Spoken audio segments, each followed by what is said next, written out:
Jefferson Liberty Radio, the voice of liberty in the Central Valley of California. I'm the technical producer of the show, Matthew, and I am joined this evening by Aaron and John, our two hosts for tonight. How are you doing tonight? I'm good. Great. About sponsorship opportunities. We are looking for sponsors. This show, unfortunately, doesn't run for free, and we would love to get in touch with you for sponsorship opportunities. You can connect sponsors at jeffersonlibertyradio.com. You can just visit our website, jeffersonlibertyradio.com, or you can leave us a voicemail, 209-214-8099. We'd love to get in touch with you and talk to you about our sponsorship opportunities. Well, gents, we have some very interesting news to get to tonight. John, you want to start it off? Well, we got Michelle with us today as well. Oh, that's right. Hey, Michelle. Hey, Michelle. Hello. So, I guess today we've had a shooting of a Merced County deputy and a highway patrol officer as well has been shot at. That happened yesterday. Okay, well, so I guess it was yesterday, so all the news is coming today. Facebook and such. They had the manhunt and they caught him today. Okay, so I guess they've had a manhunt and they've caught the gentleman today. Yeah, that's one of the reasons why we're recording on such late notice. We actually almost didn't record this week, and so we're actually, interestingly enough, this is one of our first episodes together, but not together. None of us are in the same room together. Aaron's at his house, John's on the road, I'm in my apartment recording in my office, so that's why you hear some ambient noise. But and that's why it's such a short notice episode that we recorded tonight. Big trucks make noise, trains going by me. We're in the middle of ag season here. Everything's full swing. California's making money. Mm-hmm. That's good. Like the little Benjamins. Exactly. Well, you want me to just go ahead and play this clip from the Merced County Sheriff's Office? We'll have a link in the description below. Yeah, because it leads to what we need to discuss. So what we got here, I'll give you some background on it. We got a sheriff here in Merced County. I believe Sheriff Vernon is he's saying some things that he totally has a lot of control over what's going on here. And you need to hear what he has to say before you hear me rant and rave about it so that people don't just think I'm bashing another sheriff. Yeah, so I'm going to put the link for this in the description. So hit that link in the description if you want to. The video is about, like halfway through the page. It's live that Fox 26 streamed, and I'm starting it at about 7 minutes and 54 seconds. So let's go ahead and watch this. Okay. This person is not a legal citizen within the United States. We had him in our custody in January of this year. And because of the folks in Sacramento limiting our ability to cooperate with ICE, we could not turn him over. This kind of rings about what happened to Ronell Singh in Newman.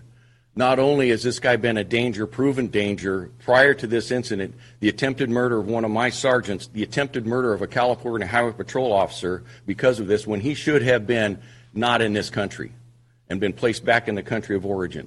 Bottom line is that our immigration policies need to be revamped because we're going to continue to have more of this situation happen. And I, for one, am not a fan of the policies in place pertaining to this because this guy should have never been in this country, plain and simple. Well, so there it is, right? So we have another sheriff standing behind. He can't do anything because SB-54 limits his ability to conduct business with ICE, right? Yeah, so remind us what exactly SB-54 is. So SB-54, I don't know the name of the bill, but basically what the bill does, it says that our law enforcement agencies won't report or cooperate with federal immigration customs enforcement officers.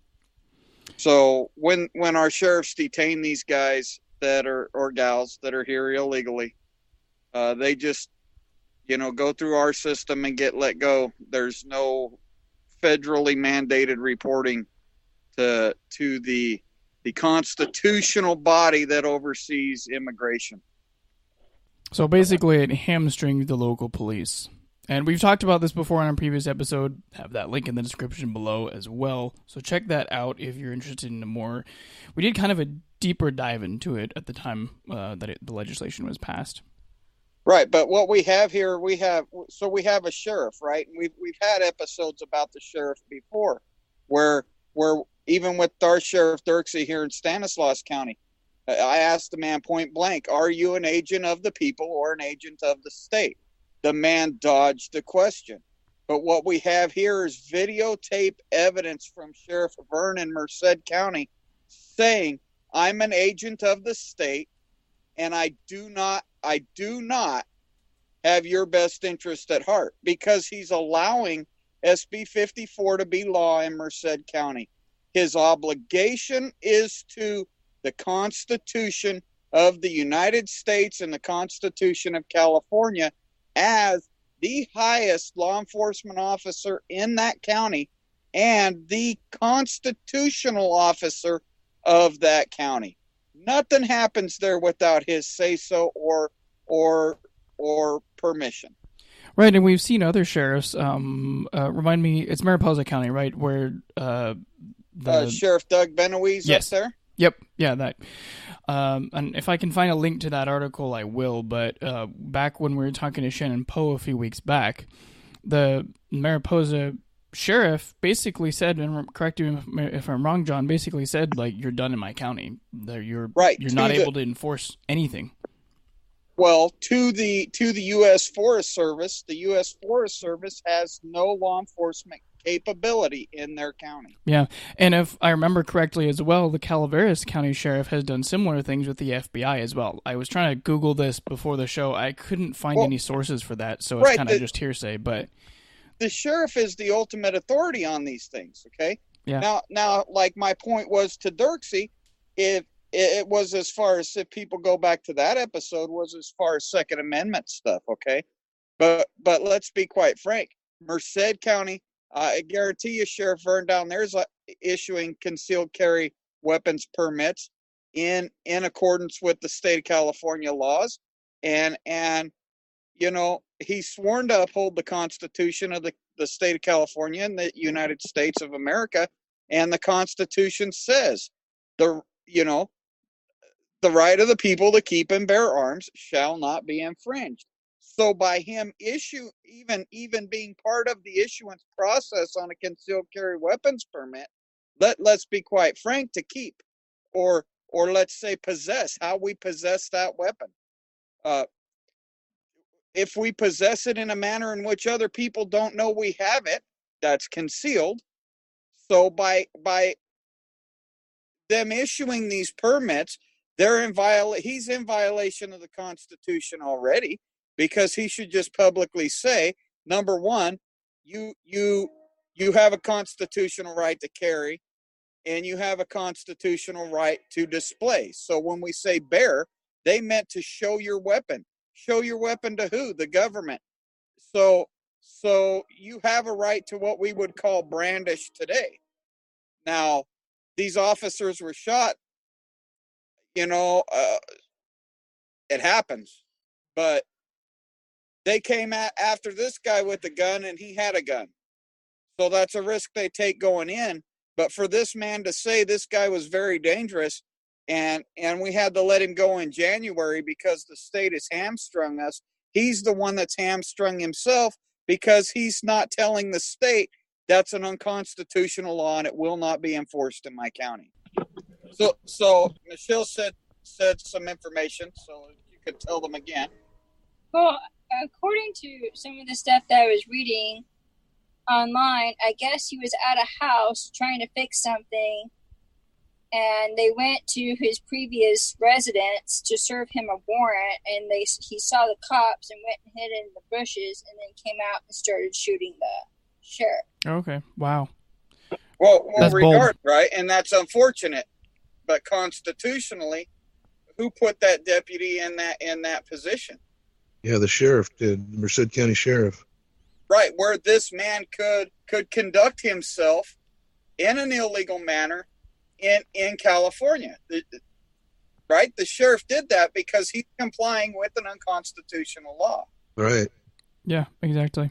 I mean, that's where it's at for me. Yeah, I think it's distressing to see also, and we've heard similar things from our sheriff as well, when they're asked to comply with an unconstitutional law, they either go ahead and do it, or, as our sheriff said, that he would just step down from the position. We don't have people protecting our constitutional rights as elected people. Hey, guys, I got to jump out and deal with this pump. You can continue with Michelle for a few minutes. Aaron, do you have anything to add? No, I just go or back. Michelle, do you? I just was going to say, I think, it's yearly reminder of Ron L. Singh, who was just about a year ago, or last year, I believe it was in December, was it? Yeah, I think it was something like that. Yeah, when he was lost his life to an illegal immigrant being shot during a traffic stop. It's just all too, it's going to be all too often now. I think this is probably going to be the norm. We see this.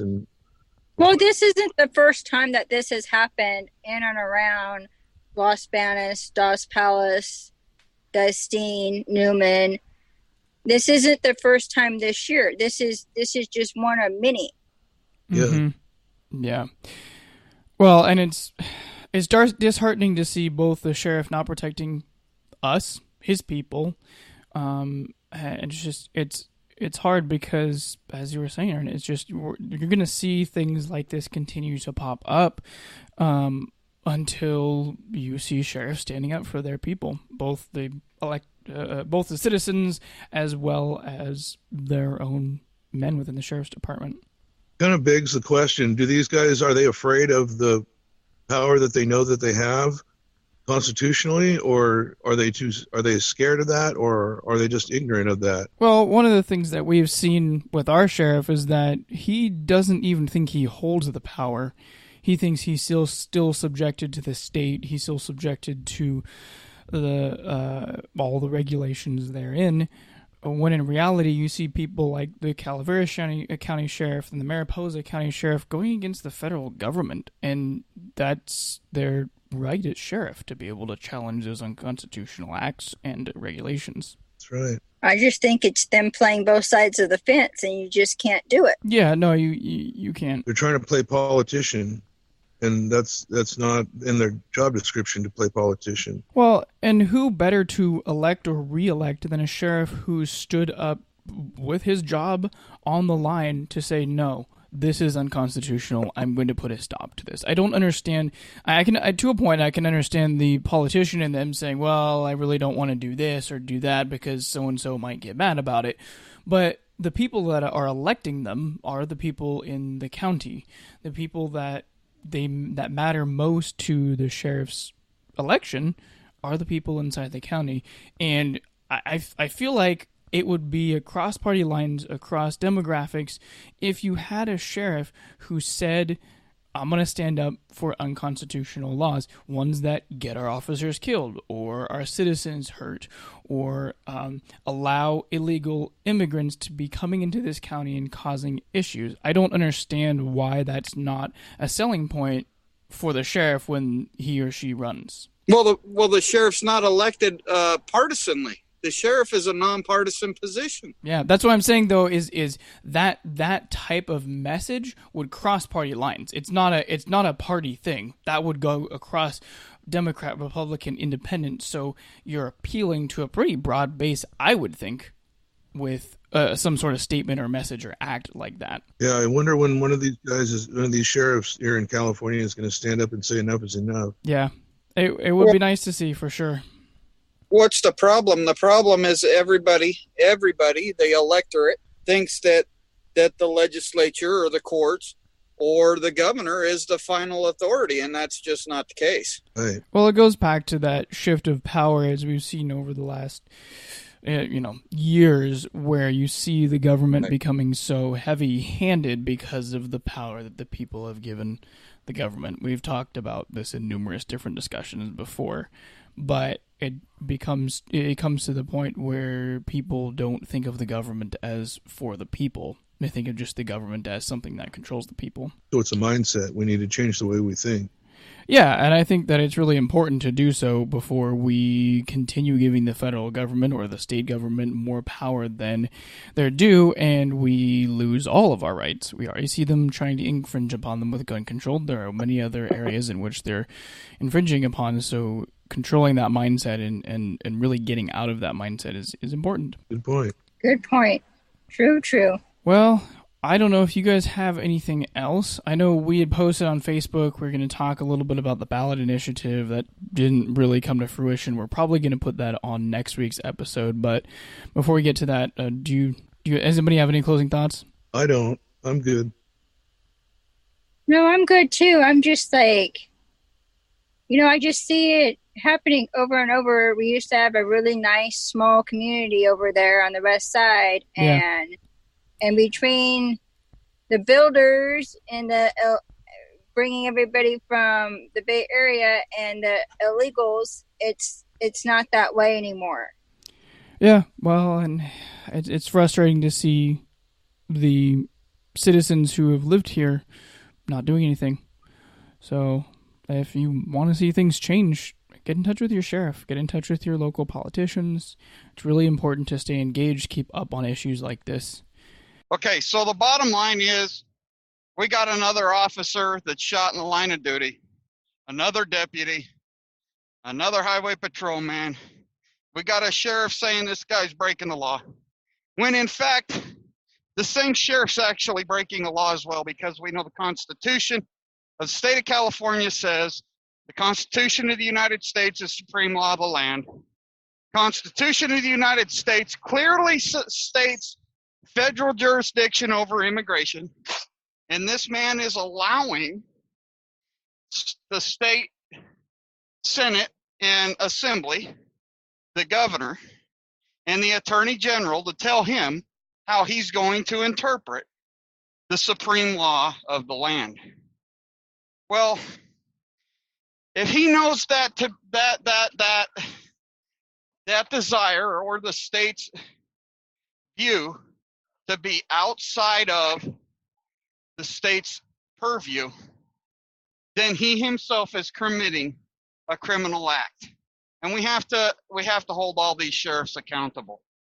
So if Mr. Dirksey still listens to our podcast, he can see I'm not just on him. I'm an equal opportunity when it comes to calling these guys on this business where they're not representing us. And of all people, the sheriff is supposed to be for the people, not for the government. Right. Yeah, absolutely. I'll reiterate what I said. Just get in touch, get connected with your local law enforcement, your local politicians, your local sheriff's office. That's how we're going to be able to affect change. Well, we affect change by electing men that won't cower to Newsom, to Brown, to the 120 other state officers in Sacramento. We affect change by doing the things that we're asking you guys to do, and that's to go on and look at the initiative that we've come up with. This podcast group is a big part of the reason why we're petitioning the government for a spot on the ballot to increase representation. This didn't come from state of Jefferson. It didn't come from New California. That initiative 190012, that came from my ideas, from my insistence that we need to do other things, and from Mrs. Sharon Durst having the fortitude to contact me and to become involved. And that goes a long way to telling these elected representatives that no, we're done doing it your way. We need to do it our way. Yeah, absolutely. Well said, John. Well said. So next week, I think we didn't talk about this before, but I think we're going to talk about the ballot initiative next week, right? Yeah, I think so. Okay, so if you're interested in submitting questions, because we want questions, it's a relatively complicated thing. The initiative is fairly lengthy, and lot of words in it. So if you have any questions, get in touch with us. JeffersonLibertyRadio.com. You can find us on Facebook. You just message us there, or you can leave us a voicemail, 209-214-4099. All those links will be in the description below. If you just click on them, get in touch with us. We want to hear from you. I want to thank you for listening to this episode of Jefferson Liberty Radio. We will catch you next time.